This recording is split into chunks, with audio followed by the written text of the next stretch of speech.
Tonight on Patriots Unfiltered on TV, the Patriots squeak out their 6th straight win despite losing the turnover battle. Also tonight, we'll preview the matchup with Baker Mayfield and the Tampa Bay Buccaneers. And in Trash Talk, have the Pats become too dependent on Drake Maye for their offense?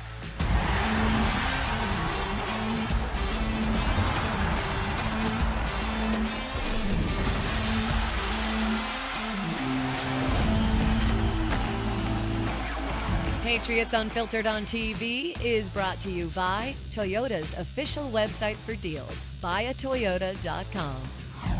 It's a funny league, and we're gonna learn from winning so that we don't have to learn from losing. Riding a 6-game win streak, Mike Vrabel knows his Patriots are still a work in progress. First place in the East and tied for top of the AFC. That's where the Patriots stand as we pass the halfway mark of the NFL season. Hello again, everyone. I'm Alex Francisco, and this is Patriots Unfiltered on TV. And forget style points. The 1-point win over the Falcons was a resilient effort on a day they didn't play their best.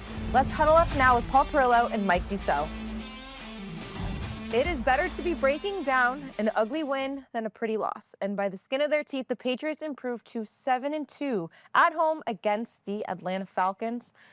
Paul, Deuce, the Patriots, Drake Maye, they've been playing as close to perfect as you can get through October. Maybe back down to reality this week. He still made some incredible plays, I think, but the mistakes were costly. Yeah. And how much, particularly that fumble towards the end of the second half, if that doesn't happen, how different does this game look? Well, maybe different. It felt like that was the turning point, and at that point, you felt like Drake got a little bit rushed up, a little bit less sharp, but he made enough throws in the first and second half, I think, to offset some of the mistakes that he made. But as we talked about, this was a lot of what you saw with Drake this summer when he was kind of struggling a little bit. You saw some ups and downs. I think that's what we saw this week against this Falcons team. The more troubling thing for the big picture was I didn't think Drake was anywhere near as sharp in the second half as what we've seen him. He did look rattled a little bit.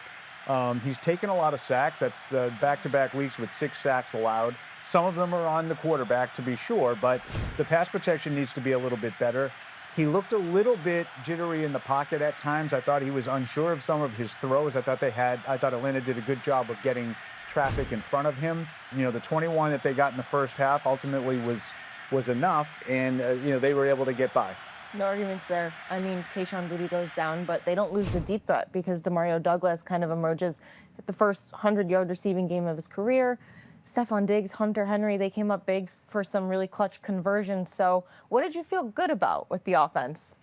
Yeah, I mean, I felt good about Pop Douglas emerging as a deep threat, and we talked all summer about this new system and a slot receiver in Josh McDaniel's system, the ability to uncover quick, and you're thinking Drake's going to be his best friend with these quick little passes, and instead what we're seeing is Pop using his speed to get downfield. They're continuing to spread the ball around, which I like. I would look at the run game, though, without Ramondre Stevenson. I thought they did enough, but I think you're going to need a lot more of that running back group, specifically as you get here into November and December. Yeah, and it wasn't great numbers for that running group, but let's take some time to give Terrell Jennings a little pat in the back. I thought he did a nice job of maximizing his opportunities. I thought down by the goal line in the first half, he ran really well, picked up his first career touchdown. But also, I thought it was telling, Mike, that they put the ball in his hands at the end, in that last drive when you're just trying to make sure you don't turn the ball over. You're trying to run the ball for a first down. Now, obviously, they had to throw on the third down to get the first down to end the game. But I thought it was telling that they had the faith in Terrell Jennings there to give those last 2 carries to, and I thought he did a nice job with it. No, I agree. And I thought it was interesting that you saw a little bit of Jack Westover at fullback. They had Kyus Tonga playing offense to help Terrell Jennings convert. I think it was a 3rd and 1. Yeah. But are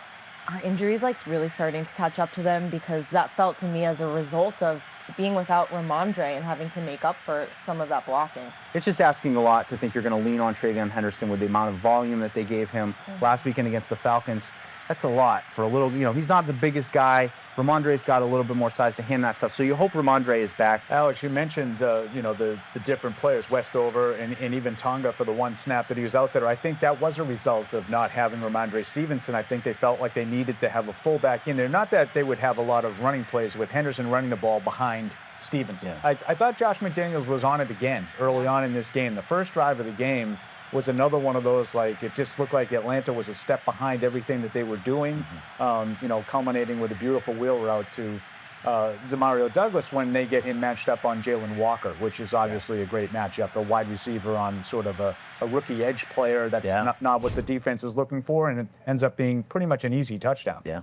I think a big topic going into this game was kind of containing Bijan Robinson. And is the run defense legit? Pass defense, another story. But run defense looked pretty good. Bijan Robinson, a threat in a number of different ways. I thought they did a great job on him. And it's not just, the overall run defense. It's the way they're swarming to the guy. You know that guys aren't going to squeak loose and pick up some extra yardage. They're gang tackling. They're all rallying to the ball. Full disclosure, I was a skeptic. I thought the run defense would be a problem. It's been anything but a problem. It's been probably the biggest strength of the team through 9 games is their ability to bottle up these running backs. They did it to James Cook. Now they did it to Bijan Robinson. So it's not just the bad teams that they're doing it to. These are 2 elite running backs, and they made them look very ordinary. Yeah. I think you look at this game on paper, and you're like, wow, what was going on with the secondary? But I think a lot of these, you just kind of got to tip your cap to Drake London. A little bit, for sure. I mean, Drake London, 3 touchdowns. He was outstanding. Credit to their offensive staff for, in the red zone, getting him matched up on Marcus Jones. That's something I think the Patriots want to avoid. After the game, Marcus Jones said they tweak the way they play those bunch sets a little bit, where he got stuck in the first half trying to cover Drake London. That's the part where I've really felt comfortable with this defense, making that one clutch play that they need. They might allow some yardage, but you feel like they're going to step up in the clutch. And they did somewhat at the end. Which is what they did at the end. And I agree with Mike. I thought overall it was a pretty strong defensive performance. I guess it's a little jarring, Mike, for you and I, watching Patriots games for so long. The other team's best player almost never kills you, and we've seen that more and more. Now we'll go to special teams, one of the last plays of the game. Parker Romo didn't win the kicking competition, but still managed to win a game for the Patriots. What did you guys feel right before that kick? I like that. I mean, that's a good way to put it. I mean, and let's be honest, we all kind of felt like he was the more consistent kicker this summer. We've gotten into the season. Andy Borregales had a couple early struggles, but so far he's been really consistent and perfect since. Yeah. I felt sure when they were driving at the end that they were going to get a chance at another field goal, and that was going to be, the Parker Romo redemption song. But as you started off this whole segment, it's better to talk about these kind of things and the shortcomings when you are able to pull out a win. And let's face it, this hasn't been a Patriots team in recent history that's been able to win these games. That they get that last break at the end. So it's a positive sign that reflects well on how this team's playing right now. Still to come on Patriots Unfiltered on TV. How Baker Mayfield is putting up an MVP-type season at his 4th stop in the NFL. Fred Kirsch on how the playoffs are shaping up. In Trash Talk, debating whether the Patriots need to take a bit of the load off Drake Maye. And I'll go one-on-one with Kyus Tonga. Patriots Unfiltered on TV is brought to you by Cross Insurance, official insurance broker of the New England Patriots, and by Sports Illustrated Tickets. 50 million sports, concerts, and theater tickets. Same seats, better prices. Fans deserve better. You're watching Patriots Unfiltered on TV.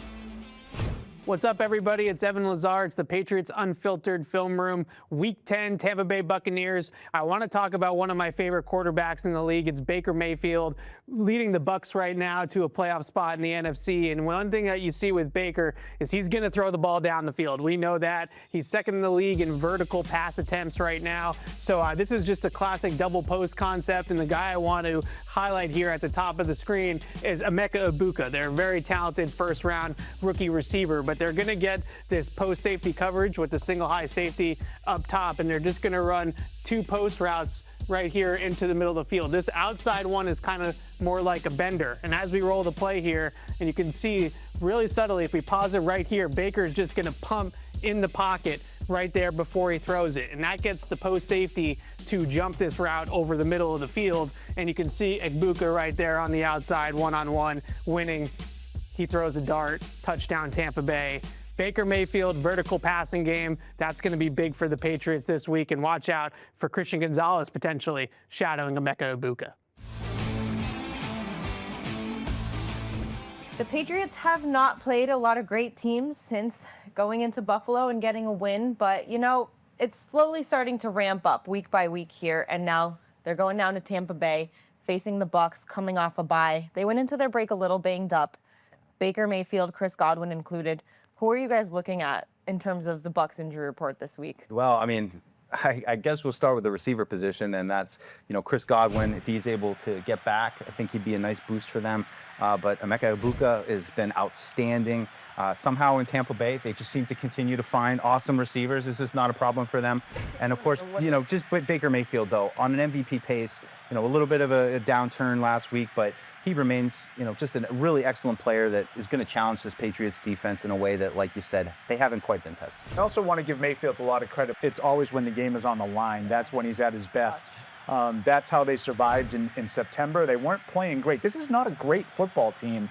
They're just really good when they have to be. They had a game-winning drive in like the first 4 wins of the season, and I'm talking about in the waning seconds of the game. So Mayfield has given them belief. I think he's one of those guys, and the illustrious Fred Kirsch likes to say, let Baker bake. It's a better league with Baker Mayfield in it. I don't know why that is, but it's true. Tampa Bay certainly believes that's the case. And to me, it's a matchup between two of the more exciting quarterbacks in the league right now. I know Baker's dealing with something on his knee, but is that kind of what the biggest concern is with Mayfield, is just how scrappy and clutch he can be? Yeah, I think that's a good way to put it. And outstanding outside the pocket, making throws on the move. I mean, even when he has to tuck and run a few weeks ago, remember that big third down he converted all by himself, blasting through all different defenders. So he's an exciting player, and the Patriots defense has really got to make a concerted effort, keep him in the pocket, and finish him off when you get to him. Yeah, some more guys on the injury report. Bucky Irving hasn't played the last few games, but Rashad White's been really good in his place.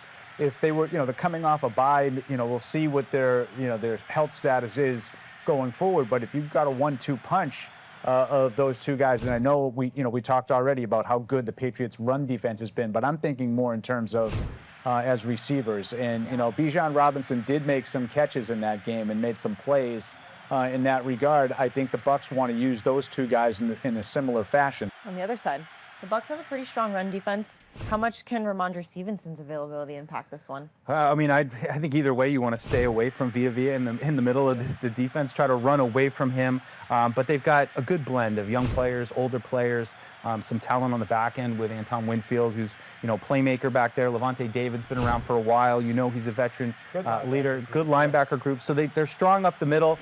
And then Yaya Diaby off the edge. He's a younger player who's starting to produce a little bit as well. So a number of challenges. I think it's really about attacking the edges, and in that regard, I like Travion Henderson, what they found a couple weeks ago with that game plan against the Browns, getting him in space. I just don't think it's going to be a day where you're saying we're going to get a lot of yards right up the middle. I think you got to attack the edges. I think you want to throw the ball too. I don't think the secondary is great, and I think they've been able to move the ball on them at times.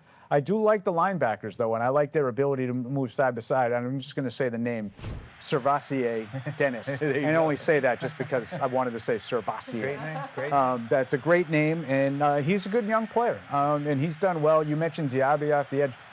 They picked up Hassan Reddick. Hasn't really given them much, but it's one of those they get to the passer, but they don't really have a guy that you would say jumps off the page. It's kind of spread out with the pass rush, and sometimes those teams can be more difficult to go against. I'm now joined in the studio by Patriots defensive tackle Kyus Tonga. Kyus, thank you for joining us. Thank you. Nice to be here. Now, you guys have faced some really great running backs this week, and you've been a really important part of a very legit run defense. What's helped you guys be so effective as a group there? Our coach always harps on the same thing every week since OTAs, and that's building edge, set edge, build wall, and swarm. And that's what we've been doing for the past 10 weeks. Last week, you added a nice little wrinkle to the game, playing fullback. Yeah. How did that come about? Yeah, Coach Josh came up to me after practice one time, and he kind of jokingly threw it in, like, hey, be prepared if we ever throw you on a fullback in a goal line situation, short yard. And next thing you know, I'm taking reps with the O-line and seeing how they move, so yeah. Was that fun to kind of? So fun. Yeah? So fun. When's the last time you played on offense? I took some snaps my rookie year. Okay. Not snaps, snap.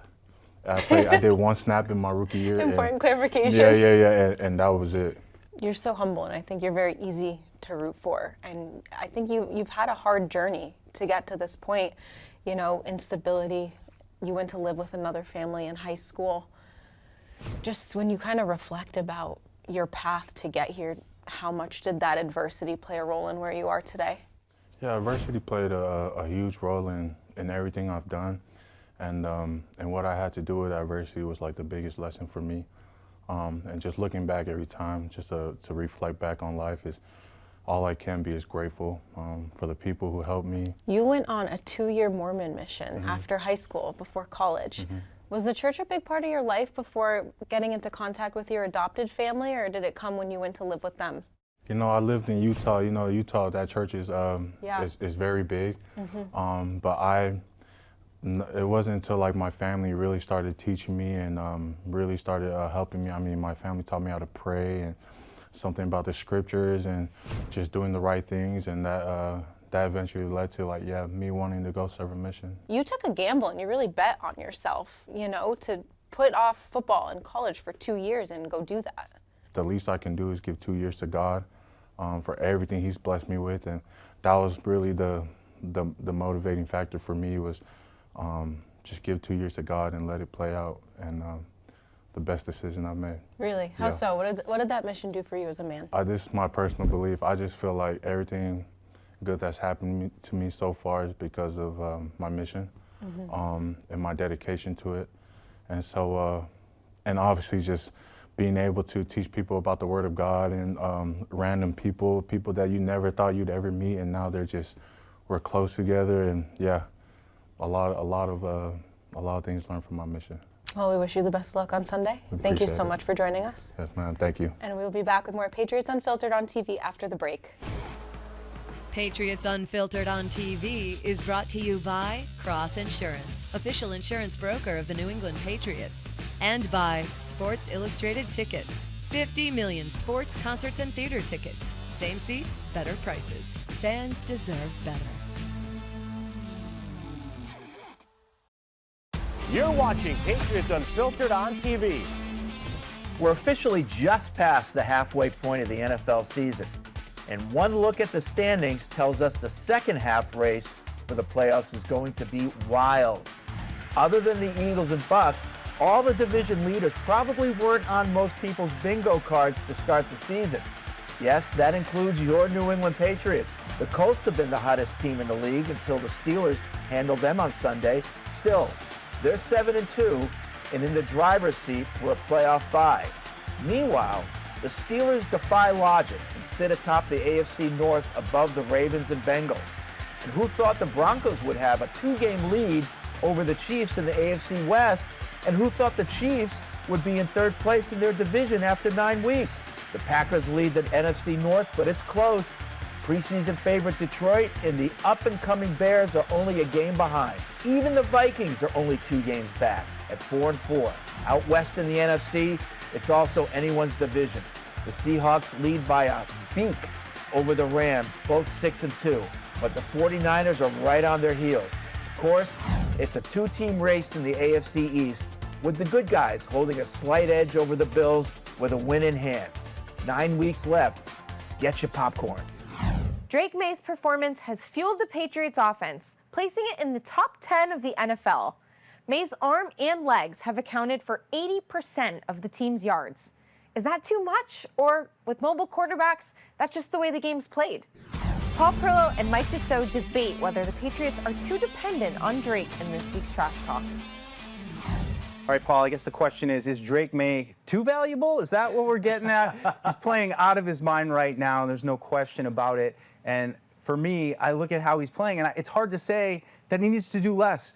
He's doing it all. We love his arm. We love the way he moves with his legs. He's making throws downfield. He's doing it all. I'm not sure what we're supposed to do to try to round this team out more other than rely on your MVP candidate, right? Yes, I think they're putting a little bit too much on his shoulders right now. And fortunately for the Patriots, he's delivering more often than not. But you can't just ask him to continuously do that. There's too many negative plays. The pass protection needs to be better.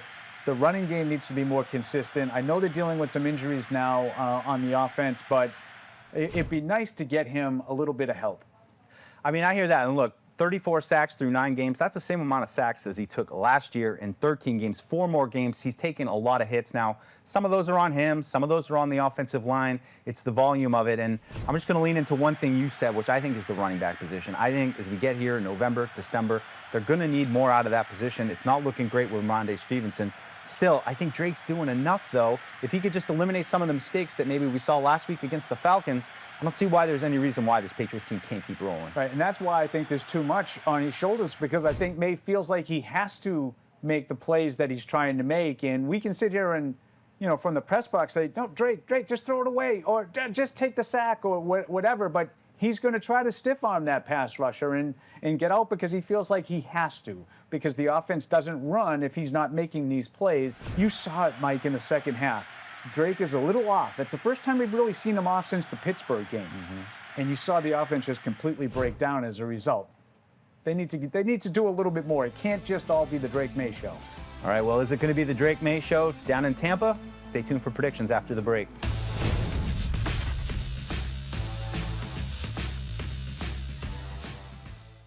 Now back to Patriots Unfiltered on TV. In 10 matchups between the Patriots and the Bucs, the Pats have taken 7 of those, including 4 of 5 down in Tampa. Back on the road, the Patriots are 2.5-point underdogs, and the over-under for this game is 48.5. Mike Dussault, can the Patriots extend their winning streak to 7 games? I think they can, and I think it's going to be tough, but I like this matchup. I like the spot. I like coming off a game where he didn't play great, and it feels like this week in practice, Mike Vrabel can ratchet it up a little bit, but I've got another 1-point win for the Patriots, 28-27. Wow, another one-pointer.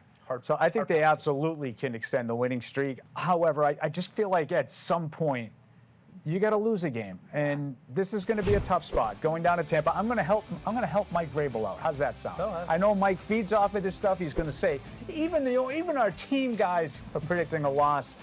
I think Tampa Bay has just enough, 24-20. I think all good things come to an end, guys, but not this week. Oh. I think everyone's expecting, that clutch performance from Baker Mayfield. I think we're finally going to get that game-winning drive from Drake Maye. Deuce, we are simpatico. 28-27 Pats. Let's go. And that's going to be it for this edition of Patriots Unfiltered on TV. As always, you can catch us on Patriots Unfiltered on Patriots.com every Tuesday, Wednesday, and Thursday from noon to 2 p.m. For Paul Perillo, Mike Dussault, I'm Alex Francisco. We'll see you next week.